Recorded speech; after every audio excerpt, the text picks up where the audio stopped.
Hello ಸ್ನೇಹಿತರೆ, welcome back to my channel. ಎಲ್ಲರೂ ಹೇಗಿದ್ದೀರಾ? ಎಲ್ಲರೂ ಚೆನ್ನಾಗಿದ್ದೀರಾ ಅಂತ ಭಾವಿಸ್ತಾ ಲಾಗ್ನ ಶುರು ಮಾಡ್ತಾ ಇದ್ದೀನಿ. ಇವತ್ತಿನ ಈ ಲಾಗ್ನಲ್ಲಿ ನಾವು ಊರಿಗೆ ಹೋಗ್ತಾ ಇದ್ದೀವಿ. ಅದನ್ನು ನಿಮ್ಮ ಜೊತೆ ಶೇರ್ ಮಾಡ್ಕೊಂಡಿದ್ದೀನಿ. ಆಲೇ ಊರಿಗೆ ಹೋಗಿ ಆಲ್ಮೋಸ್ಟ್ 1.5 ತಿಂಗಳು 2 ತಿಂಗಳಾಗಿತ್ತು. ಆ ಯಜಮಾನ್ರು ಅವಾಗ ಹೋಗ್ತಿದ್ರು, ನಾನು ಮಕ್ಕಳು ಹೋಗಿರಲಿಲ್ಲ. ಹಾಗಾಗಿ ಇವತ್ತು ಹೋಗ್ತಾ ಇದ್ದೀವಿ. ಅಕ್ಕರಿಗೆ ಬಾಗ್ನ ಕೊಟ್ಟಿಲ್ಲ, ಅವರಿಗೆ ಬಾಗ್ನ ಕೊಟ್ಬಿಟ್ಟು ಮತ್ತು ಹಾಗೆಯೇ ಕಬ್ಬಿಗೆ ಗೊಬ್ಬರ ಹಾಕಬೇಕಿತ್ತು 2ನೇ ಸಲ. ಕಬ್ಬಿಗೆ ಗೊಬ್ಬರ ಹಾಕಿ ಒಂದು 2-3 ದಿನ ಊರಲ್ಲಿ ಇದ್ದು ಬರೋಣ ಅಂತ, ರಜೆ ಇದೆಯಲ್ಲ ಇದ್ದು ಬರೋಣ ಅಂತ ಹೋಗ್ತಾ ಇದ್ದೀವಿ. ಮತ್ತು ದಿವ್ಯರು ಬರ್ತಾ ಇದ್ದಾರೆ ನಮ್ಮ ಜೊತೆ. ಅವರು ಮಕ್ಳಿಗೆ ಸ್ಕೂಲ್ ಮುಗಿಸ್ಕೊಂಡು ಬರ್ತಾರೆ. ನಾವು ಮಕ್ಳಿಗೆ ಸ್ಕೂಲೆಲ್ಲ ಮುಗಿಸ್ಕೊಂಡು ಹೋಗ್ತೀವಿ. ಮಂಜುಳಕ್ಕರ ಊರಿಗೆ ಹೋಗೋಣ ಅಂತ ಪ್ಲ್ಯಾನ್ ಇದೆ. ಫಸ್ಟು ಅಲ್ಲಿಗೆ ಹೋಗಿ ಅಲ್ಲಿ ಬಾಗ್ನೆಲ್ಲ ಕೊಟ್ಟು ಅಲ್ಲಿಂದ ನಮ್ಮೂರಿಗೆ ಹೋಗ್ತೀವಿ. ಇನ್ನು ನೆಕ್ಸ್ಟು ನಾನು ಮಂಜುಳಕ್ಕರ ಊರಲ್ಲಿ ನಿಮ್ಮ ಜೊತೆ ಸಿಗ್ತೀನಿ. ಈ ವಿಡಿಯೋ ಇಷ್ಟ ಆಗಿದರೆ ಪ್ಲೀಸ್ ಲೈಕ್ ಮಾಡಿ. ಇನ್ನೂ ಯಾರೆಲ್ಲ ನನ್ನ ಚಾನಲ್ನ ಸಬ್ಸ್ಕ್ರೈಬ್ ಮಾಡ್ಕೊಂಡಿಲ್ಲ, ಹಾಗೆಯೇ ವಿಡಿಯೋ ನೋಡ್ತಾ ಇರ್ತೀರಲ್ವ, ಅವರು ಪ್ಲೀಸ್ ಸಬ್ಸ್ಕ್ರೈಬ್ ಮಾಡಿಕೊಂಡು ವಿಡಿಯೋನ ಪೂರ್ತಿಯಾಗಿ ನೋಡಿ ಅಂತ ಕೇಳ್ತಾ ವಿಡಿಯೋನ ಕಂಟಿನ್ಯೂ ಮಾಡ್ತೀನಿ ಮಂಜುಳಕ್ಕರ ಮನೆಯಿಂದ.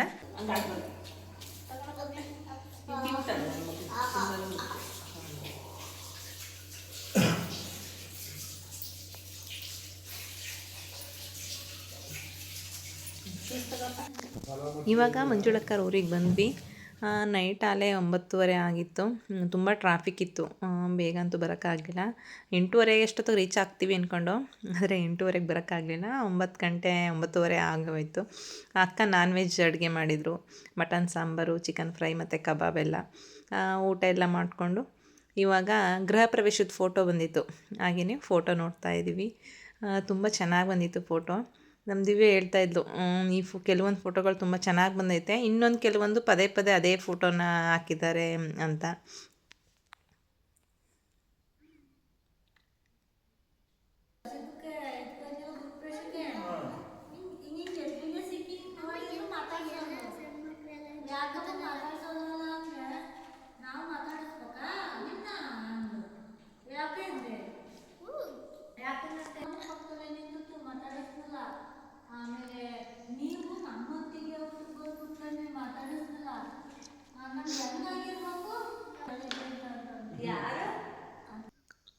ಊಟ ಎಲ್ಲ ಆದಮೇಲೆ ಫೋಟೋ ಎಲ್ಲ ನೋಡಿದ್ದಾಯಿತು. ಆಮೇಲೆ ಮಂಜುಳಕ್ಕಂಗೆ ಸೂಪ್ರಮ್ ಸೋನ ಫೋಟೋನ ಅದು ಫಿಲಮ್ನ ಟೆಲಿಗ್ರಾಮ್ ಆ್ಯಪಲ್ಲಿ ಫ್ರೆಂಡ್ ಕಳಿಸಿದ್ರಂತೆ. ಅದನ್ನು ಅವರು ಓಪನ್ ಮಾಡೋಕ್ಕೆ ಬರ್ದೇ ನೋಡಿರಲಿಲ್ಲ. ಹಾಗಾಗಿ ರಾಮ ಇದು ನೋಡೋಣ, ಇದು ಹಾಕು ಟಿ ವಿಗೆ ಕನೆಕ್ಟ್ ಮಾಡು ಅಂತ ಹೇಳಿದರು. ಆ ಟಿ ವಿ ಕನೆಕ್ಟ್ ಮಾಡಿದ್ವಿ. ಅದು ಥಿಯೇಟ್ರ್ ಪ್ರಿಂಟು ಅಷ್ಟು ಚೆನ್ನಾಗಿ ಬರ್ತಿರಲಿಲ್ಲ. ಆಮೇಲೆ ಮಂಜುಳಿ, ನೀನು ಇದ್ರಲ್ಲಿ ನೋಡೋದ್ಕಿಂತ ಥಿಯೇಟ್ರಿಗೆ ಹೋಗಿ ನೋಡು, ತುಂಬ ಚೆನ್ನಾಗೈತೆ, ಜನಪಟಕ್ಕೆ ಹೋಗ್ಬಿಟ್ಟು ನೋಡು, ಚೆನ್ನಾಗೈತೆ ಅಂತ ಹೇಳಿದ್ರು. ನನ್ನ ಮಗಳು ಲೈಟೆಲ್ಲ ಆಫ್ ಮಾಡಿದ್ಲು. ಅಯ್ಯೋ ಫಿಲಮ್ ನೋಡ್ತಾಯಿದ್ದೀವಿ ಕಣಪ್ಪ, ಕತ್ಲೆ ಥರ ಇರಬೇಕು, ನಾವು ಮಾಲಲ್ಲಿ ನೋಡಲಿಲ್ವಾ, ಸೊ ಹಂಗಿರಬೇಕು ಅಂದ್ಬಿಟ್ಟು ಲೈಟೆಲ್ಲ ಆಫ್ ಮಾಡ್ತಾಯಿದ್ಲು. ಆಮೇಲೆ ಫಿಲಮ್ ಅಷ್ಟು ಚೆನ್ನಾಗಿ ಬರ್ತಿರಲಿಲ್ಲ, ಅದು ಗುಜು ಗುಜು ಅನ್ನಂಗೆ ಸೌಂಡ್ ಕೇಳಿಸ್ತಿತ್ತು. ಹಾಗಾಗಿ ಫಿಲಮ್ ಕಂಟಿನ್ಯೂ ಮಾಡಲಿಲ್ಲ. ಇಲ್ಲಿ ನೋಡಿದ್ರೆ ನಿಂಗೆ ಅಷ್ಟು ಇಂಟ್ರೆಸ್ಟಾಗಿ ಬರಲ್ಲ, ಥಿಯೇಟ್ರಿಗೆ ಹೋಗಿ ನೋಡು ಅಂದ್ಬಿಟ್ಟು ಅದನ್ನು ತೆಗೆದ್ಬಿಟ್ಟು ಇವಾಗ ಎಲೆಡ್ಕೆ ಹಾಕೋತಾ ಇದ್ದೀವಿ. ಎಲೆಡ್ಕೆ ಮನೆಯದೇ, ಅದು ಬೆಳೆದಿರೋ ಎಲೆ, ಮನೆಯಲ್ಲಿ ಫ್ರೆಂಡ್ ಏನೋ ಕೊಟ್ಟಿದ್ರಂತೆ, ಅದೇ ಇತ್ತು, ಚೆನ್ನಾಗಿತ್ತು ಅದು ಎಲೆಡ್ಕೆ. ಹಾಗಾಗಿ ಎಲ್ಲರೂ ಎಲೆಡ್ಕೆ ಹಾಕೋತಾ ಇದ್ದೀವಿ. ಫಿಲಮ್ಮು ನೋಡೋದು ಡಿಸ್ಕಂಟಿನ್ಯೂ ಆಯಿತು, ನೋಡೋಕ್ಕೆ ಹೋಗಲಿಲ್ಲ ಕೊನೆವರೆಗೆ. ಅಷ್ಟಕ್ಕೆ ನಮಗೆ ಯಾಕೋ ಇಷ್ಟ ಆಗಲಿಲ್ಲ ಅದು. ನಾವು PVRಗೆ ಹೋಗಿದ್ವಿ, ಬನ್ನೇರುಘಟ್ಟ ರೋಡಲ್ಲಿ ಇದ್ದಾಗ. ಅದಿಷ್ಟು ಚೆನ್ನಾಗಿ ಅನಿಸ್ತಿತ್ತು, ಮತ್ತೆ ಇನ್ನೊಂದು ಸಲ ನೋಡಬೇಕು ಅನ್ನಿಸ್ತಿತ್ತು ಸೂಪ್ರಮ್ ಸೋನ. ಆದರೆ ಇಲ್ಲಿ ಎಷ್ಟು ಚೆನ್ನಾಗಿ ಕೇಳಿಸ್ತಿರ್ಲಿಲ್ಲ, ಗುಜೋ ಗುಜೋ ಅನಿಸ್ತಿತ್ತು. ಹಾಗಾಗಿ ಫಿಲಮ್ ನೋಡಲಿಲ್ಲ. ಎಲೆಡ್ಕೆಲ್ಲ ಹಾಕ್ಕೊಂಡು ಹಂಗೆ ಮಾತಾಡ್ಕೊಂಡು ಕೂತಿದ್ವಿ. ಸ್ವಲ್ಪ ಹಾಕಬೇಕಿದ್ವಿ, ಎಲ್ಲರೂ ಬಾಯೆಲ್ಲ ಸುಟ್ಟೋಯ್ತು. ನೀವೆಷ್ಟು ಹಾಕೊಂಡಿದ್ದೀರಿ?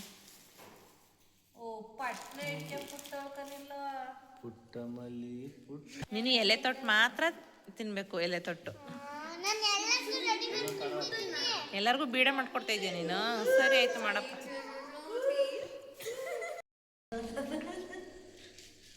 ಎಲ್ಲರೂ ಊಟ ಎಲ್ಲ ಆದ್ಮೇಲೆ ಎಲೆಡ್ಕೆ ಹಾಕೊಂಡು ಕೂತಿದ್ದೀವಿ.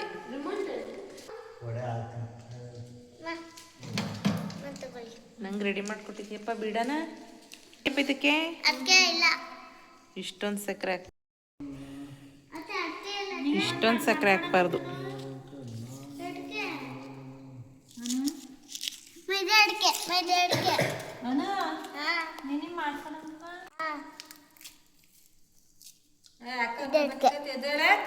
ಸುಣ್ಣ ಹಾಕಿದ್ದೀನಿ. ಇದೆ ಅಡಿಕೆ ಮಲ್ಲಿಗೆ ಏನು ಮಾಡ್ತೀವಿ ರವಮ್ಮ ಅದ್ರಕ್ಕೆ ಅಷ್ಟೇ ವರ್ಕ್ ಆಗೋದು ಕಮ್ಮ ರೆಡಿ ಆಯ್ತಾ ಬೇಡ ಅದಿದ್ರೆ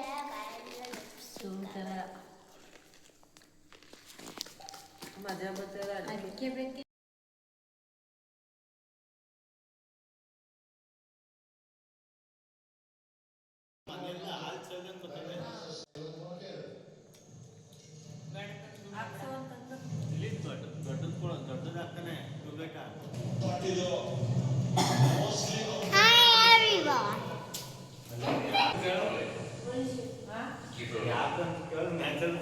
ನೈಟು ಎಲ್ಲ ಮಾತಾಡ್ಕೊಂಡು ಮಲ್ಕೊಳ್ಳೋದು ಲೇಟ್ ಆಯಿತು. ಇನ್ನು ಬೆಳಗ್ಗೆ ಎದ್ದಿದ್ದು ಲೇಟೇ. ಅಕ್ಕ ಬೆಳಗ್ಗೆ ತಿಂಡಿಗೆ ರೊಟ್ಟಿ ಮತ್ತು ಟೊಮೊಟೊ ಖಾರ ಮಾಡಿದರು. ಅವರು ಟೊಮೊಟೊ ಖಾರಗೆ ಸ್ವಲ್ಪ ಕಾಯಿ ತುರಿ ತುರಿದಾಕ್ತಾರೆ, ಖಾರ ಸ್ವಲ್ಪ ಕಮ್ಮಿ ಆಗುತ್ತೆ, ಟೇಸ್ಟು ಚೆನ್ನಾಗಿರುತ್ತೆ ಅಂತ. ಟೊಮೊಟೊ ಖಾರ ಅಂತೂ ತುಂಬ ಚೆನ್ನಾಗಿತ್ತು. ಅಕ್ಕ ಕೆಳಗಡೆನೇ ರೊಟ್ಟಿ ತಟ್ತಾಯಿದ್ರು. ಕೆಳಗಡೆ ಇಟ್ಕೊಂಡು ಗ್ಯಾಸ್ ಸ್ಟವ್ನ ಕೆಳಗಡೆ ಕುತ್ಕೊಂಡೇ ತಟ್ತೀನಿ. ಒಂದು ಎರಡಾದರೆ ಸ್ವಲ್ಪ ಮೇಲೆ ತಟ್ಬೋದು, ಜಾಸ್ತಿ ತಟ್ಟಬೇಕಲ್ವ, ಕೆಳಗಡೆ ಕುತ್ಕೊಂಡು ತಟ್ತೀನಿ ಅಂದ್ಬಿಟ್ಟು ಕೆಳಗಡೆ ಕುತ್ಕೊಂಡು ತಟ್ತಾಯಿದ್ರು. ನನ್ನ ಮಗಳು ಹಾಗೇ ಅಕ್ಕಿ ಹಿಟ್ಟಲ್ಲಿ ಏನಾದರೂ ಮಾಡ್ತೀನಿ ಕಣಮ್ಮ ಅಂದ್ಬಿಟ್ಟು ಮಾಡ್ತಾಯಿದ್ದಾಳೆ. ನಾನು ಯಾವಾಗ ರೊಟ್ಟಿ ಹಾಕಲಿ ಅದು ರೊಟ್ಟಿ ಮಾಡೋ ಹಿಟ್ಟನ್ನು ಸ್ವಲ್ಪ ತಗೊಂಡು ಅದರಲ್ಲಿ ಕೇಕ್ ಮಾಡೋದು, ಕ್ಯಾಂಡಿ ಮಾಡೋದು, ಸ್ಟಾರ್ ಮಾಡೋದು, ಸ್ಮೈಲಿ ಮಾಡೋದು, ಲಾಲಿಪಪ್ಪು, ಏನಾದರೂ ಒಂದು ಕ್ರಿಯೇಟಿವಿಟಿ ಅವಳು ಮಾಡಬೇಕು. ಅದನ್ನು ತವ ಮೇಲೆ ಬೇಯಿಸ್ಬೇಕು.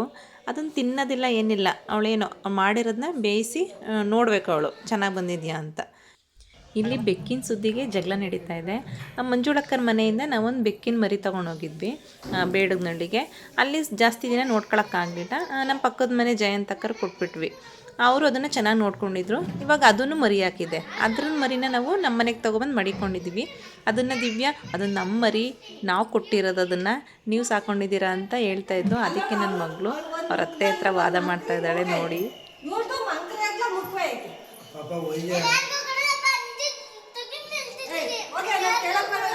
ಬಿಡಪ್ಪ ನೀನು ಯಾರು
ಇದು ನಮ್ದು ಇವತ್ತು ಕೋರ್ಟಿಗೆ ಕೇಸ್ ಹಾಕಿದ್ದು ನಮ್ದೇ. ಜಯಂತ್ ಆಂಟಿ ಇವರಿಬ್ರದ್ದು ಜಗಳ ಎಲ್ಲ ಆದಮೇಲೆ ಯಾವ ರೀತಿ ಜೊತೆಲಿ ಕುತ್ಕೊಂಡು ತಿಂಡಿ ತಿಂತಾ ಇದ್ದಾರೆ ನೋಡಿ. ಆದರೂ ಸಿಟ್ಟಾನು ನಿನಗೆ?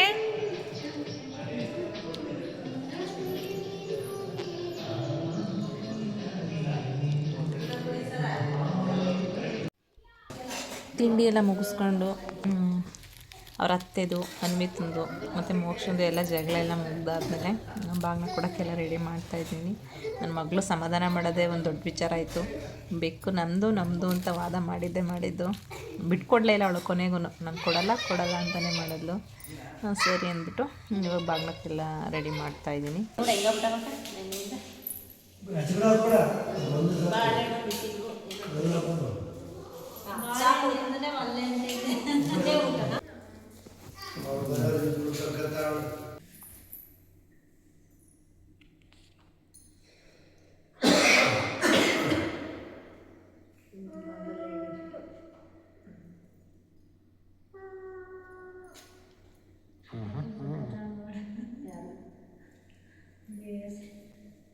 ನೀನು ಪಡಿಕೊಂಡಿದ್ವಿ ನನಗೆ ಜಾಸ್ತಿ ಇಷ್ಟ ಅದೇ ಎರಡು ಮಾಡಿದ್ರೆ ಉಟ್ಕೊಳ್ಳೋ ಏ ಬದಿವಿ ಮುಟ್ಕಳೆ ಕತ್ರೆ ತಗೊಂಡಿದ್ದೀನಿ ಇಲ್ಲಿ ಅದೇನೋ ಆಡಾಯ್ತಲ್ಲ ಹೇಳುವೆ ಏನು ಮಾತಾಡ್ತೀನಿ ಕಣೆ ಅಂದರೆ ಮುತ್ತೈದೆ ಬಾಗಿಲು ಕೊಡು ಅಲ್ಲ ಸಾವಿತ್ರಿ ಸರಿ ಆಡು ಬಾಗಿ ಬಂದಾಗ ಕರೆಂಟ್ ಹೋಗಿತ್ತು ಬತ್ತು ಚೆಲುವ ಚೆಲುವ ನೀನೇನಾ ಅಂತ ಬಂದು ತಾಡು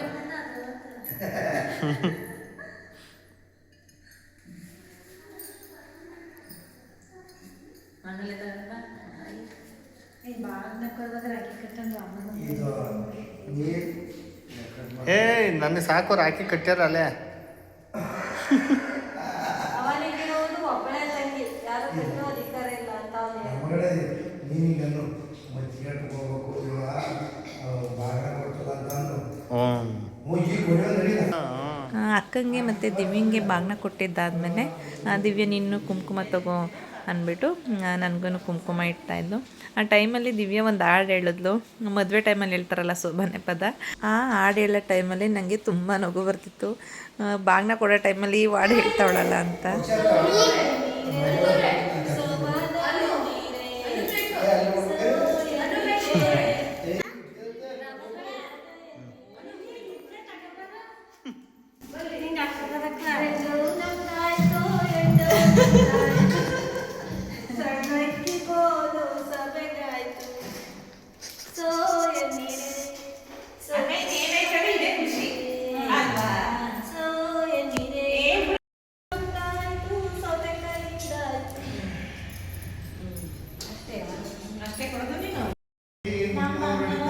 ನೋಡಿ ಈಗ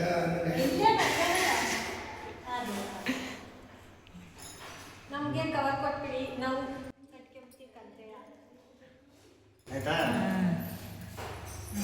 ರಾಖಿ ಕಟ್ಟ ಪ್ರೋಗ್ರಾಮ್ ಎಲ್ಲ ಆದಮೇಲೆ ಇವಾಗ ಚನ್ನರಾಯಪಟ್ಟಣಕ್ಕೆ ಹೊರಡಬೇಕಿತ್ತು ಅಕ್ಕರು ಮನೆಗೆ ಸೋಫಾ ತಗೊಳ್ಳೋ ಪ್ಲ್ಯಾನ್ ಇತ್ತು ಹಾಗಾಗಿ ಚನ್ನರಾಯಪಟ್ಟಣಕ್ಕೆ ಹೋಗೋಣ ಅಂತ ಹೊರಡೋಣ ಅಂತ ರೆಡಿ ಆಗ್ತಾಯಿದ್ದೀವಿ ಅಣ್ಣ ಆಮೇಲೆ ಬೇಡ ಮನೆಗೆ ಬರ್ತಾರೆ ಫ್ಯಾಕ್ಟ್ರಿಯಲ್ಲೇ ಮಾಡಿಸೋಣ ಸೋಫಾನ ಅಂದ್ಬಿಟ್ಟು ಹೇಳಿದ್ರು ಇದೆಲ್ಲ ಆದಮೇಲೆ ಇನ್ನು ಸೋಫಾ ತೊಗೊಳ್ಳೋಣ ಅಂದ್ಬಿಟ್ಟು ಅಂಗಡಿಗೆ ಹೋಗೋಣ ಅಂತ ರೆಡಿ ಆದೋ ಅಷ್ಟೊತ್ತಿಗೆ ಅಣ್ಣ ಇಲ್ಲ ಮನೆಗೆ ಬರ್ತಾರಂತೆ ಅಳತೆ ಎಲ್ಲ ತೊಗೊಂಡು ಆದಮೇಲೆ ಅಲ್ಲಿಗೆ ಹೋಗೋಣ ಅಂತ ಅಂದರು ಸೋಫಾ ಸೆಲೆಕ್ಷನ್ ಮಾಡೋಕ್ಕೆ ಅಂಗಡಿಗೇನಲ್ಲ ಶೋರೂಮ್ಗೆ ಹೋಗ್ತಾಯಿಲ್ಲ ನಾವು ಫ್ಯಾಕ್ಟ್ರಿಗೆ ಹೋಗ್ತಾಯಿದ್ದೀವಿ ನಾವೇ ಹೇಳ್ಬಿಟ್ಟು ಯಾವ ಥರ ಬೇಕು ಆ ಥರ ಡಿಸೈನ್ ನೋಡಿಬಿಟ್ಟು ಮಾಡಿಸೋಣ ಅಂಗಡಿಲಿ ಬೇಡ ತೊಗೊಳ್ಳೋದು ಈ ಸಲ ಅಂದ್ಬಿಟ್ಟು ಫ್ಯಾಕ್ಟ್ರಿಗೆ ಹೋಗ್ತಾಯಿದ್ದೀವಿ ಅವರು ಮೆಜರ್ಮೆಂಟ್ ಎಲ್ಲ ತೊಗೋತಾಯಿದ್ರು ಎಷ್ಟೆಷ್ಟು ಬೇಕು ಅಂತ ಎಲ್ ಶೇಪ್ ಹಾಕೋಕ್ಕಾಗಲ್ಲ ಅಕ್ಕರ ಮನೆಗೆ ಆ ಕಡೆ 4 ಸೀಟು ಮತ್ತು ಈ ಕಡೆ ಆ ಕಡೆ ಗೋಡೆಗೆ 4 ಸೀಟು ಹಾಕೋಣ ಅಂತ ಆ ಥರ ಪ್ಲ್ಯಾನಲ್ಲಿ 8 ಸೀಟನ್ನು ಸೋಫಾ ಮಾಡ್ಸೋಕ್ಕೆ ರೆಡಿ ಮಾಡ್ತಾಯಿದ್ದಾರೆ ಈ ಥರ ಸೆಲೆಕ್ಷನ್ ಮಾಡಿದ್ರು ಕಲ್ಲರ್ ಚೆನ್ನಾಗಿದೆ ಅಂದ್ಬಿಟ್ಟು ಆಮೇಲೆ ಈ ಥರದ್ದು ಕಲ್ಲರ್ ಚೆನ್ನಾಗಿದೆ ಡಿಸೈನ್ ಬೇರೆ ಥರ ಹೇಳೋಣ ಅಂದ್ಬಿಟ್ಟು ಈ ಥರ ಡಿಸೈನ್ ಹೇಳೋಣ ಅಂತ ನೋಡ್ತಾ ಇದ್ದಾರೆ ಇದು ಚೆನ್ನಾಗಿತ್ತು ಡಿಸೈನು ಈ ಥರ ಡಿಸೈನಲ್ಲಿ ಕಲ್ಲರು ಅದೇ ಸಿಮೆಂಟ್ ಕಲರ್ ನೋಡಿದ್ವಲ್ಲ ಆ ಥರ ಕಲರ್ ಇರಲಿ ಗ್ರೇ ಕಲರು ಅಂತ ಅದನ್ನು ಸೆಲೆಕ್ಷನ್ ಮಾಡಿದ್ರು ಫೋನಲ್ಲಿ ನೋಡೋದಕ್ಕಿಂತ ಒಂದು ಸಲ ನಾವು ಬಟ್ಟೆ ಮತ್ತು ಯಾವ್ಯಾವ ಥರ ಕುಷನ್ ಹಾಕ್ತೀರಿ ಒಳಗಡೆ ಅದನ್ನೆಲ್ಲ ನೋಡಬೇಕು ಮೆಟೀರಿಯಲ್ಸ್ ಎಲ್ಲ ಅಂತ ಮಾತಾಡ್ತಾಯಿದ್ರು ಹಾಗಾಗಿ ಬನ್ನಿ ಫ್ಯಾಕ್ಟ್ರಿಗೆ ಅಲ್ಲೇ ನೋಡಿವ್ರಿ ಅಂದ್ಬಿಟ್ಟು ಅವರು ಸೋಫಾ ಫ್ಯಾಕ್ಟ್ರಿಯಲ್ಲಿ ಬಂದಿದ್ರಲ್ಲ ಅವರು ಬನ್ನಿ ಅಂತ ಹೇಳಿದ್ರು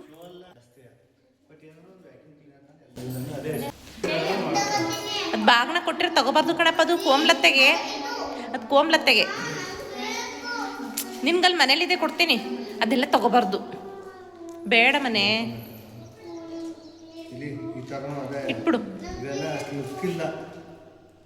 ಹೇಳಿದ್ದ ಅರ್ಥ ಮಾಡ್ಕೊ ಇಟ್ಬಿಡು ಏನು ತಕ್ಕದು ಆಟ ಆಡ್ತಾರೆ ಅದರಲ್ಲಿ ಒಂದು ಮಾಮಿಯದು ಇಟ್ಬಿಡ್ಬೇಕು ಹೌದು ಕಣಪ್ಪ ಬ್ಯಾಗ್ ಹಾಕಿ ಮಗ್ಲೆ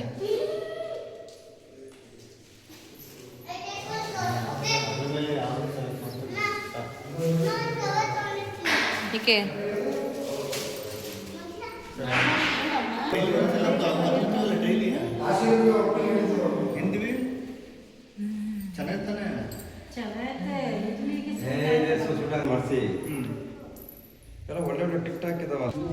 ಏನದು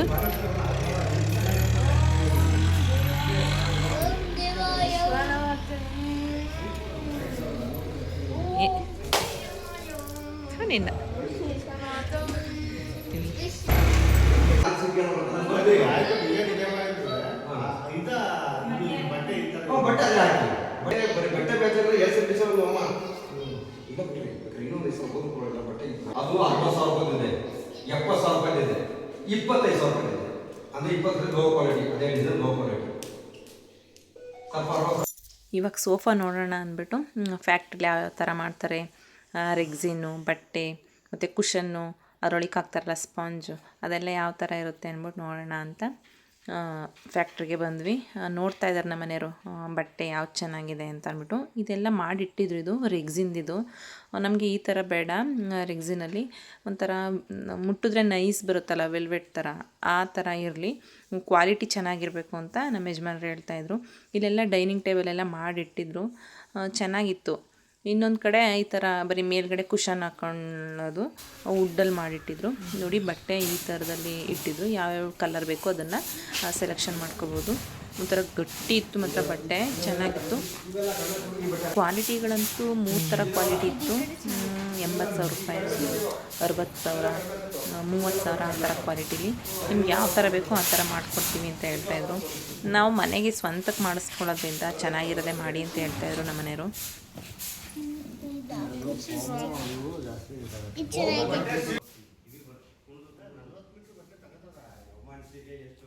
ಫ್ಯಾಕ್ಟ್ರಿಲಾದರೆ ಸ್ವಲ್ಪ ವೇರಿಯೇಷನ್ ಮಾಡ್ಬೋದು, ಯಾವ ಥರ ಏನು ಅಂತ. ನಾವು ಅಂಗಡಿಗೆ ಹೋಗ್ಬಿಟ್ರೆ ಅವ್ರು ಹೇಳೋದ್ಕಿಂತ ಏನೊಂದು 5,000 ಕಮ್ಮಿ ಕೊಡ್ತೀವಿ ಅಷ್ಟೇ. ಆಮೇಲೆ ಯಾವ ಥರ ಕುಷನ್ಸ್ ಬೇಕು, ಯಾವ ಥರ ಕಲರ್ ಬೇಕು ಅಂತ ನಾವು ನೋಡೋಕ್ಕಾಗಲ್ಲ. ಅವ್ರು ಮಾಡಿಟ್ಟಿರೋದನ್ನ ನಾವು ತೊಗೊಬರ್ಬೇಕಾಯ್ತದೆ. ಇದು ಫ್ಯಾಕ್ಟ್ರಿಗೆ ಬಂದುಬಿಟ್ರೆ ನಮ್ಗೆ ಯಾವ ಥರ ಬೇಕು, ಕುಷನ್ ಯಾವ್ಯಾವ ಥರದ್ದು ಹಾಕಿರ್ತಾರೆ. ಕಮ್ಮಿ ರೈಟನ್ ಸೋಫಾಗಳಿಗೆಲ್ಲ ಬ್ಲ್ಯಾಕ್ ಕಲರ್ ಬರುತ್ತಲ್ಲ ಕುಷನ್ಸು, ಆ ಕಡೆ ಸೈಡಲ್ಲಿದೆ, ಆ ಥರದ್ದು ಹಾಕ್ತೀವಿ. ಜಾಸ್ತಿ ಕ್ವಾಲಿಟಿ ಇರೋಂಥದ್ದು ಬೇಕು ಅಂದರಿಗೆ, ನನ್ನ ಮಗಳು ಇಟ್ಕೊಂಡಿದ್ದಲ್ಲ ಯೆಲ್ಲೋ ಕಲರು, ಅದೇ ಥರದ 3 ಲೇಯರ್ ಹಾಕ್ತೀವಿ. ಅದು ಹಾಕಿದಾಗ ಕುಷನ್ನು ಸ್ಮೂತಾಗಿ ಸ್ಪಾಂಜಿಯಾಗಿ ಕುತ್ಕೊಂಡ ತಕ್ಷಣ ಚೆನ್ನಾಗಿರುತ್ತೆ ಅಂತ ಹೇಳ್ತಾಯಿದ್ರು. ಇಲ್ಲಿ ಡೈನಿಂಗ್ ಟೇಬಲ್ ಮಾಡಿಟ್ಟಿದ್ರು, ಮಧ್ಯಕ್ಕೆ ಸ್ಕ್ವೇರ್ ಟೈಪಿಗೆ ಪೆಬಲ್ಸ್ ಹಾಕಬೇಕಿತ್ತು, ಮತ್ತು ಡೈನಿಂಗ್ ಟೇಬಲ್ಗೆ ಗ್ಲಾಸ್ ಹಾಕಬೇಕಿತ್ತು. ಇನ್ನೆಲ್ಲ ರೆಡಿಯಾಗಿತ್ತು. ಕೆಲವೊಂದು ಮಾಡಿಟ್ಟಿದ್ರು, ಅದನ್ನು ಯಾರು ಆರ್ಡ್ರ್ ಕೊಟ್ಟಿರ್ತಾರೆ ಅವ್ರು ಕಳಿಸ್ತಾರೆ. ಇನ್ನು ಕೆಲವೊಂದನ್ನು ಫ್ಯಾಕ್ಟ್ರಿಗಳಿಂದ ಡೈರೆಕ್ಟಾಗಿ ಶೋರೂಮ್ಗೆ ಕಳಿಸ್ತಾರಂತೆ, ಅವರು ಅಲ್ಲಿ ಸೇಲ್ ಮಾಡ್ಕೋತಾರೆ. ಅಕ್ಕರು ಅದಕ್ಕೇ ಅವ್ರ ಊರ ಪಕ್ಕದಲ್ಲೇ ಫ್ಯಾಕ್ಟ್ರಿ ಇದೆ ಅಲ್ವಾ, ಮತ್ತು ಅವರು ಸುಮಾರು ಮನೆಗಳಲ್ಲಿ ಇಲ್ಲೇ ಮಾಡಿಸ್ಕೊಂಡಿದ್ದಾರಂತೆ. ಕ್ವಾಲಿಟಿ ಎಲ್ಲ ಚೆನ್ನಾಗೈತೆ, ತಗೋಬೋದು ಅಂತ ಹೇಳವ್ರೆ. ಹಾಗಾಗಿ ಅವರು ಇಲ್ಲೇ ಮಾಡಿಸ್ಕೊಳ್ಳೋಕ್ಕೆ ಸೋಫಾನ ಬಂದಿದ್ದರು. ತುಂಬ ಚೆನ್ನಾಗಿ ಎಲ್ಲ ಮಾಡಿಟ್ಟಿದ್ರು ಕೆಲವೊಂದನ್ನು. ಈ ಕಡೆ ಅವ್ರದ್ದೇ ಒಂದು 2-3 ಫ್ಯಾಕ್ಟ್ರಿ ಇದೆ ಅಕ್ಕಪಕ್ಕನೇ. ಇಲ್ಲೆಲ್ಲ ಮಂಚ, ದಿವಾನ್ ಕಾಟು, ಟಿಪಾಯಿ ಆ ಥರದ್ದು ವರ್ಕ್ ಈ ಕಡೆ ನಡೆಯುತ್ತೆ, ವುಡ್ ವರ್ಕು. ನಾವು ಮುಂಚೆ ಹೋಗಿದ್ವಲ್ಲ ಅಲ್ಲಿ ಡೈನಿಂಗ್ ಟೇಬಲ್ಲು, ಸೋಫಾ, ಅಲ್ಲಿ ಗ್ಲಾಸ್ ಟಿಪಾಯಿ ಆ ಥರ ವರ್ಕೆಲ್ಲ ಅಲ್ಲಿ ನಡೆಯುತ್ತೆ. ಶೋರೂಮಲ್ಲಿ ಈಗಿಂತ ಸ್ವಲ್ಪ ಕಡಿಮೆ ಪ್ರೈಸಲ್ಲಿ ಸಿಗ್ಬೋದು ಅಂತ ಅನಿಸುತ್ತೆ. ಯಾರಾದರೂ ಸೋಫಾ ತಗೊಳ್ಳೋ ಅಂತಾರಿದ್ರೆ ಇಲ್ಲಿ ಹೋಗಿ ವಿಚಾರಿಸಿ ತೊಗೋಬೋದು.